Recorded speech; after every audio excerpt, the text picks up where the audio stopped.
Et terminé? un Comment? peu mieux que hier à la même heure, carrément, parce qu'on en voit presque la sortie. Je pense que t'as toujours l'impression que c'est terminé, mais il y a toujours des grains qui arrivent et c'est pas fini. Donc c'est pas tout à fait fini, mais ça sent plus la sortie qu'hier matin, ça c'est sûr. Non, non, on est plutôt du bon côté. C'est pas encore très fort le vent, mais ça avance quasiment dans la bonne direction. Donc c'est plutôt bien.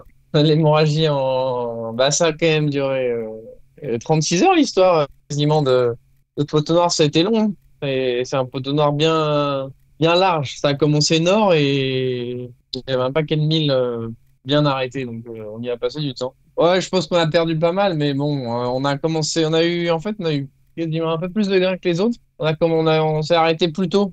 On a eu un premier passage hier matin qui nous avait bien stoppé et on avait dû pas mal manœuvrer et ça avait commencé à partir de là et les autres, cette première galère, ils l'avaient pas eu, un peu décalé, donc déjà ils avaient comblé une bonne partie du gain sud et puis voilà. La grosse nouvelle de la nuit, Tom, c'est aussi cette modification de parcours. Comment vous avez accueilli ça? Ouais, on a appris ça hier soir.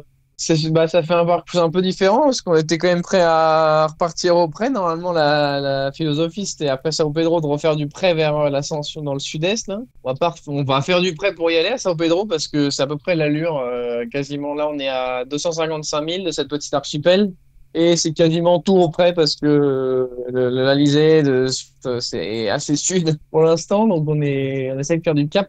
Et après, le parcours, c'est sûr que ça va être un grand bord de portant jusqu'en Martinique et pas un bord évident, hein, parce que la stratégie, c'est assez long, donc faut quand même aller assez vite par rapport aux autres. Non, ça fait un parcours c'est un peu différent de ce qu'on avait imaginé, mais par rapport aux notions de timing d'arrivée avec les 50 pieds, sûr que ça m'étonnait pas tant que ça. Hein. Je veux dire, quand je vois où sont les 50 pieds, déjà, on a encore un petit bout à faire. Il va pas y avoir beaucoup d'écart à l'arrivée, s'il y en a. Justement, Tom, est-ce que tu peux nous dire là sur tes compteurs à combien de milles vous êtes de Fort-de-France exactement en compte l'archipel de San Pedro? Je disais, on est à 255 000 de Sao Pedro. Et ensuite, Sao Pedro, la Martinique, en ligne droite. Dans le total, il y a 2300 000. Il nous reste D'accord. 2300 000 pour aller en Martinique, mais en ligne droite. Et en voile, c'est rare que ça aille tout droit. Donc, on va faire plutôt 2005. Je pense. Ok, bon, tu redoutes un peu ce grand bord de portant avec Sodebo qui est très bon dans cet exercice-là. Il va falloir tenir quoi, tout ce long bord-là. Et puis il y aura un peu de tactique aussi au passage du poteau noir et les bons bords à tirer. Bah oui, oui, non, c'est bon, c'est une section de parcours qui est encore complètement ouverte et qui est longue. Hein, on espère l'attaquer en tête déjà parce qu'on n'est pas à Sao Pedro et le décalage qu'on a dans l'ouest, ben c'est pas forcément. Genre, tu sais pas ce qu'on aura comme avance et vraiment à Sao Pedro. Et puis non, on redoute pas tant que ça, mais on sait qu'on est capable d'aller vite dans ces conditions, mais non, non, on est capable de matcher. Par contre, il y aura de la compétition, il n'y a rien d'acquis du tout parce que les autres. A priori, tous les bateaux sont à 100% et tout le monde navigue super bien là, depuis le début, c'est assez beau. C'est sûr qu'il reste 4 jours de course bien à fond.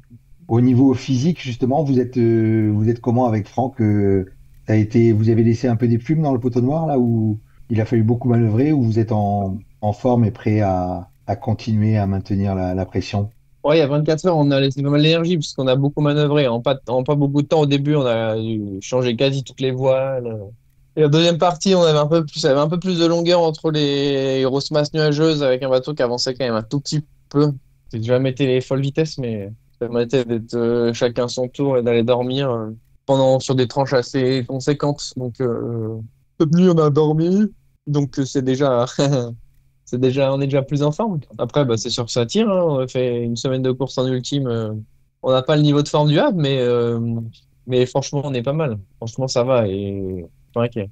Ça va le faire. Bon, une petite carte postale, le jour est pas encore levé chez vous, mais l'ambiance à bord, c'est quoi là au moment où tu me parles? Bah là, quand t'as appelé, Franck venait de me réveiller il y a 5 minutes. Donc c'est pour ça qu'on n'accrochait pas. Et ben, il fait nuit noire et parce qu'on est en train de repasser dans un grain, donc il n'y a pas de lune. Sinon, en ce moment, il y a la lune qui fait que grossir ces jours-ci et qui va être quasiment au maximum vers l'arrivée. Ça fait des nuits super belles. Et puis là, ben, c'est du près dans 10-15 nœuds de vent, parfois un peu plus. C'est pas très, très rapide. On est un peu à la limite du vol par moment. Et on essaye de faire du cap parce que Sao Pedro, c'est au près serré. Donc, Ok. voilà un peu ce sur quoi on s'applique. Et Ouais. vous n'avez pas été embêté par des grains très forts, il n'y a pas eu de grains hyper violents, et ça a été plus des pannes de vent que des gros grains méchants, quoi.